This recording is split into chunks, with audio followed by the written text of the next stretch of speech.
So we are down to our last session, and you know, we always worry as an organizer, are we going to repeat content? Because I can imagine how much Kristen has to curate. Don't repeat because this has been done earlier. And as I was listening to the earlier two speakers, I was thinking, wow, are they going to say something that's going to come up in my slides? But such is the power of synchronicity when we are on purpose that actually everything just flows with such precision, it's uncanny. So I'm really grateful to you, Anissa, right? Yes. And Dahlia, because what I'm going to share now is just like closing it out, closing the loop on this. My invitation to all of you is when I wrote this, I'm just a very intense person. So when I wrote this book, it's a very intense book. And people say to me, oh my God, it's so deep. It's so deep. So please be ready for some deep. Okay? Bear with me and join me there. Let's go one level deeper with what you heard this morning. Okay? So we heard about win, but I love the idea that the only win is a win-win. Because you realize that even though you may win sometimes at the expense of someone else, eventually they seek revenge, and it ends up being a lose-lose. Okay? So there is a deep discernment in recognizing that the only win is a win-win. And so I like to say, why lead with only half your power? Because at the end of the day, everything in leadership is about exercising power to get the outcome you want. Win, correct? So really the underlying game is a game of power. How do you do power, right? So when I was thinking about the idea of power and getting really a handle on this thing, I realized there are many kinds of power, and at a minimum, there are two kinds. And when I take this forward, you'll see it's broken into 4 kinds. But at a minimum, why lead with only half your power when there may be 2 kinds of power? I'm diving right in, talking to you about the idea of Shakti, because the book is called Shakti Leadership. So the first question is, what is Shakti? Even people in India have used this word so many times that they perhaps haven't understood the depth and the full spectrum of this word. Shakti, in a nutshell, is the innate power of existence, right? Think about it. Right now, your brain is having thoughts. Your electrons are moving around your nucleus in every atom. The cosmos is moving. There is tremendous power, fuel, energy that is moving things.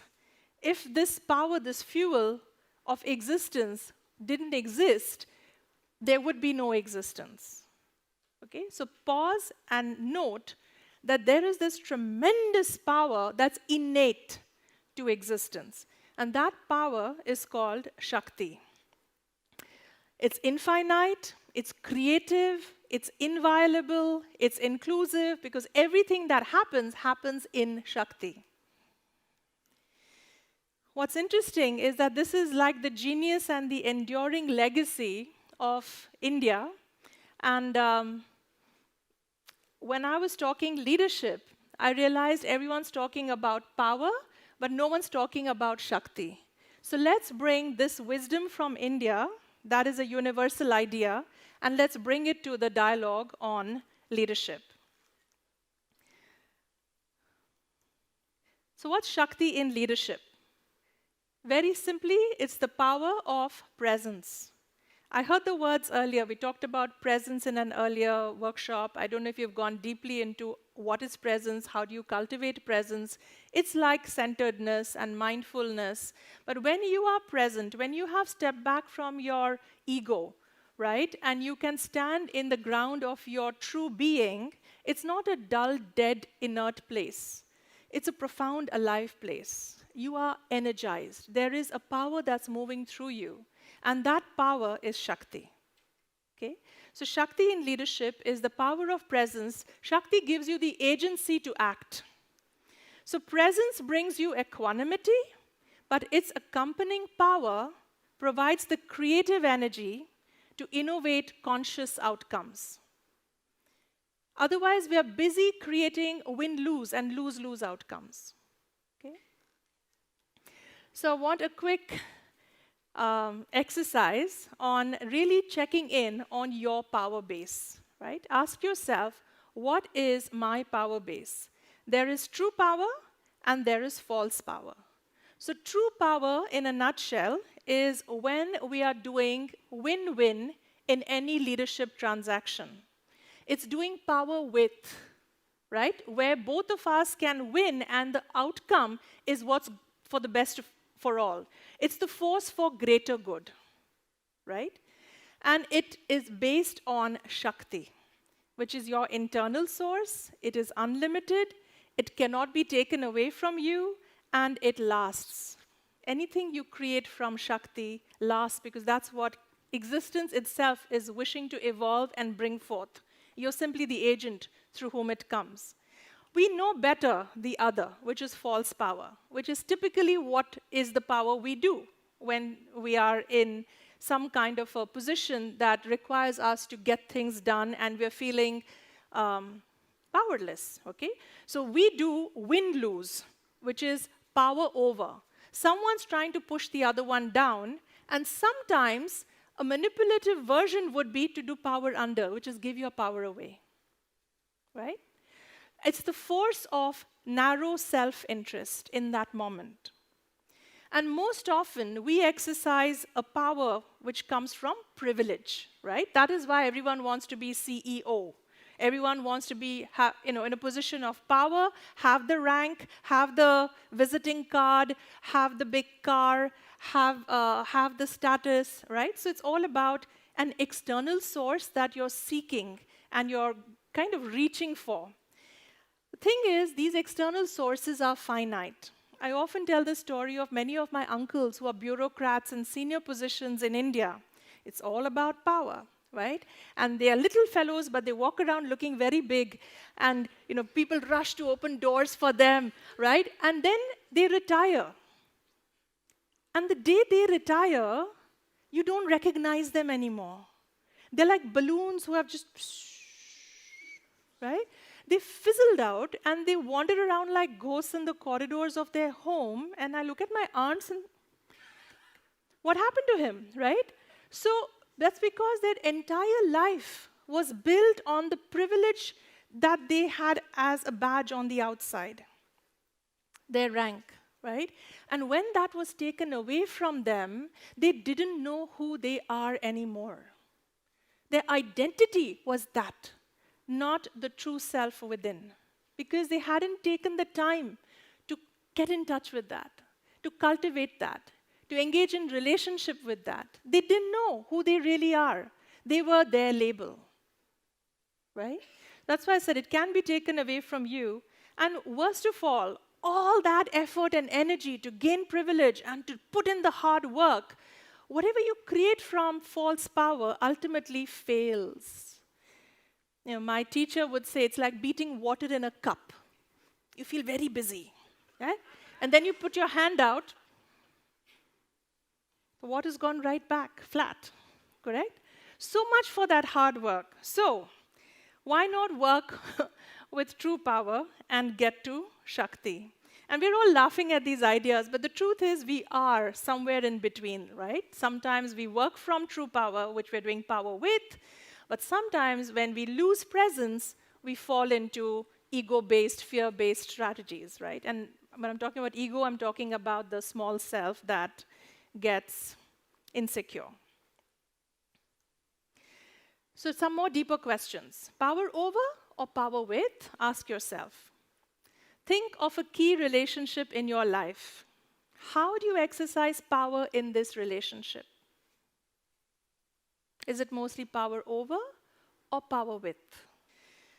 Think of a person who models power over leadership and someone who models power with leadership. What can you learn about your own relationship with power? Our global leaders and American leaders, of course, come to mind right away. There was Obama, and then there's Trump, and you can kind of see who falls in which bucket, right? How can you watch for power over dynamics and shift to power with dynamics from now on? It happens all the time. It happens in real time. And it's about being present enough to be able to insert pause, stop, and then pivot and respond rather than get into your reactive personas. Notice how and when you may be giving away your power or unconsciously tend to lose it. Why do you think this happens, and how can you prevent it? Each of us has a unique way we lose power. But according to the Enneagram theory, there are 3 typical ways. We lose power when we rush into our gut and we get into fight, flight, defense, or when we go into our heart and we want to be validated and we start promoting ourselves, trying to push and sell ourselves on something. Or we go into our head and we start worrying. There is fear and anxiety, and self-doubt, right? So these are typical 3 ways we tend to lose power: by defense, promote, and fear. And the way back to power is to unhook from these 3 places and return to your ground of being. A very simple way is to return to your spine and start breathing through it again. And here's a powerful idea. To come into your full power, you need to become a whole person. What do I mean? In the Indic wisdom, and there are versions of this in other traditions as well, our full self, the highest we can be, our divinity, is called the Ardha Narishwar, which is the half male, half female God. Right? If you see, half of this person is called Shiva, the divine masculine aspect in ourselves, and the other half, the left half, is Shakti, the divine feminine aspect in ourselves. And the interesting thing is, regardless of gender, all of us are this. Okay? A conscious leader is whole because a conscious person is whole, has access to both his masculine side and his feminine side in a way that is healthy in both expressions. Okay? And as we are growing older, this is in a way what we are growing towards anyway. I often joke, Father Lancy Pereira, who's my dear mentor, Jesuit priest, and he says, Nilima, but it's true. Look, it's not just psychological wholeness. It also happens physiologically. As women grow older, they grow beards. Yes. And as men grow older, they grow breasts. So what is the purpose of polarity? Why does this duality exist? And a brilliant way to remember this is that of a horseshoe magnet. If that horseshoe magnet did not exist with a North Pole and a South Pole, the space between it would be an inert space, correct? But because we put a horseshoe magnet there, now what happens to the space in between? It has got magnetized. Now, when you put a wire through that space, what do you generate? Electricity, current, power, right? So the purpose of polarity, that nothing is in vain that nature has created. Polarity exists as gender and as inside each of us, as our masculine and our feminine, our yin and our yang forces, in order to release in that creative tension a chi, a power, a shakti that can then go out and give us the energy we need to get things done. As my daughter would say, get shit done. Right? We need power. So, this is the one slide of the entire presentation that you need to remember. It's masculine and feminine power put into what's called a polarity map. This is the brilliant work of Dr. Barry Johnson and Polarity Partnerships. Recognizing that it's not an either or, but a both and that is needed to come into our full power. So what we don't want is to block your Shakti. What you want is to release your full power. And for that, you need to leverage the best of your feminine and the best of your masculine power traits. What are these power traits? There is a positive to both, and there is a negative to both. So positive power traits would be empathy, gentleness, inclusion, nurturing, openness, creativity, variety and flavor. It's called rasa, right? We love the juice of life, and that's feminine. Trust, vulnerability, harmony.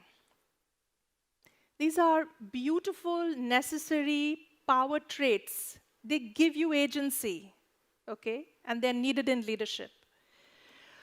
When the feminist movement is trying to really, speak for the feminine, unfortunately, some of the movement is looking down on the masculine and calling it all wrong and all bad.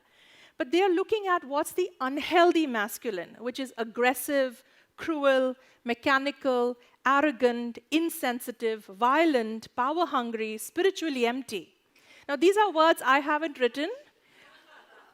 I just put it out there to a group like you, and they gave back these words, okay? So it's not a complete set. You can keep adding or subtracting as you will and wish, okay? Now, when people call this out as unhealthy masculine, they don't realize that actually there is an unhealthy feminine as well, okay? When you do one to the neglect of the other, you fall below the line and get the worst of that as well. Okay? So what is the unhealthy feminine? Take a deep breath, ladies. Smothering, sentimental, needy, dependent, exploited, unfocused, irrational, weak, and manipulative. We've all been here, right? And let us please remember, not just the good men in the room, but all the good masculine in ourselves that has got us here today. There is the healthy masculine, okay? Let's not diss that. In fact, we cannot do without one or the other. So the healthy masculine, what are the power traits? Clarity, assertiveness, focus, direction, order, discipline, structure, discernment, strength, convergence, getting the job done, getting to action, right? How do you work with this grid for yourselves? What is the secret sauce? The secret is to never fall below the line, okay? You've got to learn how to breathe like an inhale and exhale between the best of your feminine and the best of your masculine. When you neglect one for the other, because as leadership styles go, some of us have a dominant masculine leadership style, and some of us have a dominant feminine leadership style. It's good to find yourself and know, since that is your preferred persona, to know how to do it in a way that doesn't forget the healthy other, complementary other, okay? So if you don't do the best of both, you're doomed to fall below the line and get the worst of both. It's like me saying to you, inhale or exhale, choose. Why do we think it's a choice? Why do we think I only want to be feminine and I only want to be masculine? When those people are saying, don't be a girl, Dahlia, it's like, why would you deny a necessary part of yourself? You're going to die. It is not sustainable to operate only on one polarity. It simply is not. In fact, that's the reason for all the problems in the world today. Our denial of the feminine side, regardless of our gender, has made us hyper-masculine. Toxic masculinity is the big subject of the day. We've all been involved, and we've all caused it together. Right? So let's step back and remember that we can't do one without the other. We need both. The way to work with this for each of you, please make note. What happens when you fall below the line and become too feminine? What is a typical behavior that starts happening in you when you become too feminine and you fall below the line in the unhealthy box. I'll give you an example for myself. This is called an early warning sign. My early warning sign when I fall below the line is I start becoming needy, right? I start feeling sorry for myself. I wish someone would, validate me, right? And I start feeling needy. Now that I know the polarity map, I catch myself when neediness as a feeling arises. I don't shut it out. I acknowledge it. I honor it as a good signal. Emotions are signals, valuable signals. I take it as an early warning sign, and what do? You move across diagonally to the other side to the healthy masculine. So you take an action step that leverages some masculine superpower that you do have. That is an easy reach for you. And that is your best way out from under the line. You balance yourself from too feminine to the right mix of masculine now. In my example, when I'm feeling needy, the best reach for me is self-care. Obviously, right? I'm fully capable of validating myself, meeting my needs myself, instead of waiting for someone else to, meet my needs. I move to self-care. Self-care is a very healthy masculine behavior, right? And similarly, note down yours. What could be an action step? So find your early warning sign, find your action step. Equally, what is your unhealthy warning sign that you've fallen into too much masculine energy? You're becoming hyper-masculine. What is your early warning sign? What is a typical behavior or emotion that arises for you? In my case, it's judgment. I think I'm so smart. I start judging everybody as inferior, right? I become arrogant and judgmental. So when the voice of judgment now rises in me, because I have made note that this is a signal, it's an early warning of too much masculine energy inside the psyche, pause and move across to the other side, to the healthy feminine. What is my superpower, healthy feminine action step that I know and comes easy to me? In my case, it's compassion, right? And it's something I can do when I put my mind to it. So think about it. As long as I flow between self-care and compassion, I'm in this healthy place above the line. And when I forget the balance of self-care and compassion, care for self and compassion for others, when I forget that balance, it's easy. I fall below the line and my early warning signs right there, okay?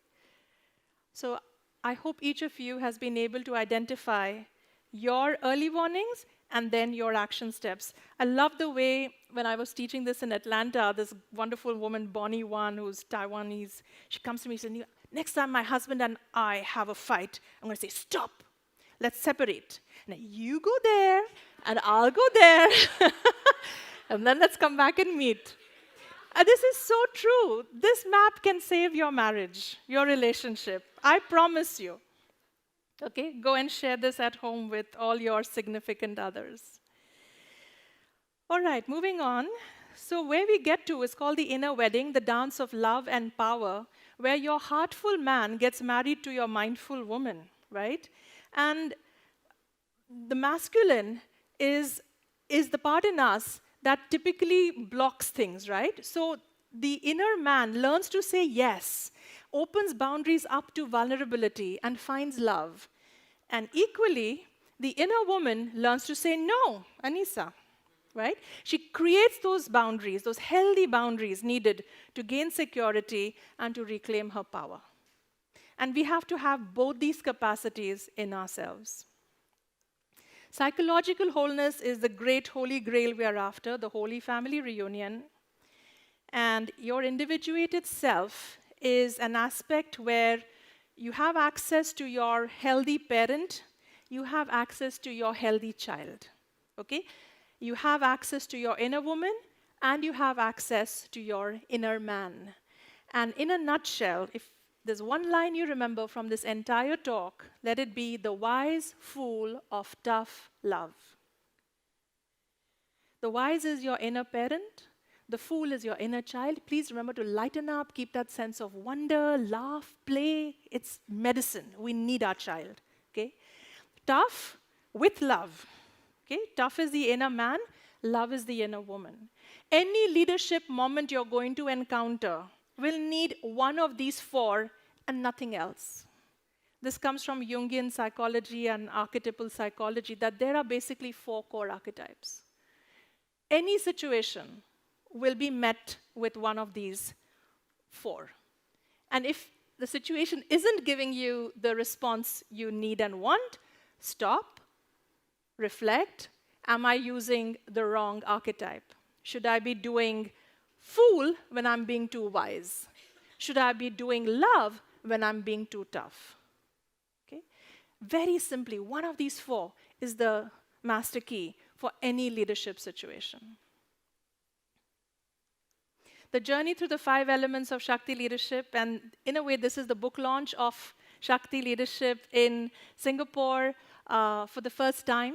And so I just thought I'll walk you quickly through. The model is the journey through the 5 elements of Shakti leadership. First, cultivate presence, your master key, without which nothing else happens. From there, you come into Shakti, your true power. Then you can gain psychological wholeness. And then you gain flexibility. It's about knowing when to be wise, when to be foolish, when to be tough, when to be love.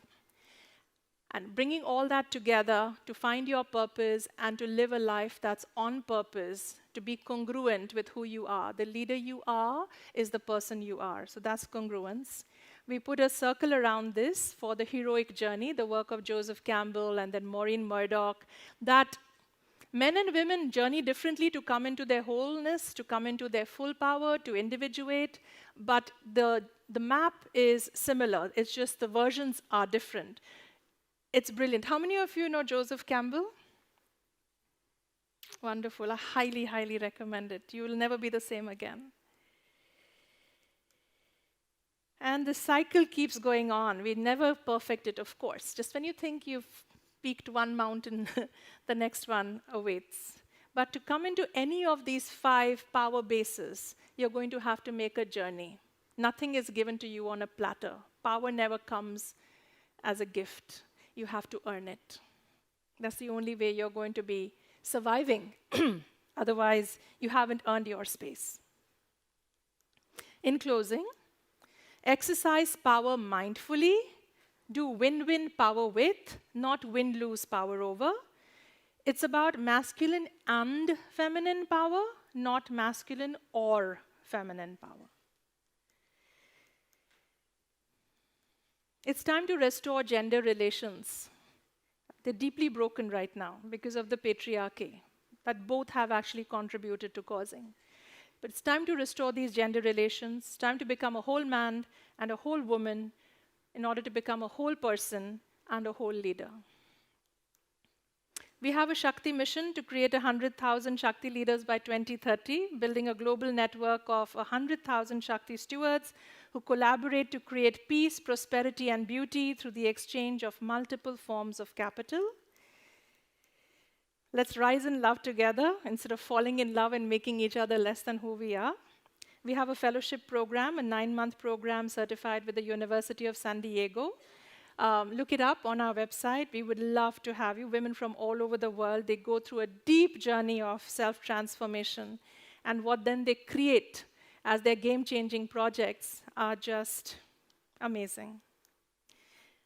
And my last slide, Shakti Leadership. That's my email ID and my co-author Raj Sisodia, who's the co-founder of the Conscious Capitalism Movement. He's a professor at Babson College. With that, thank you so much.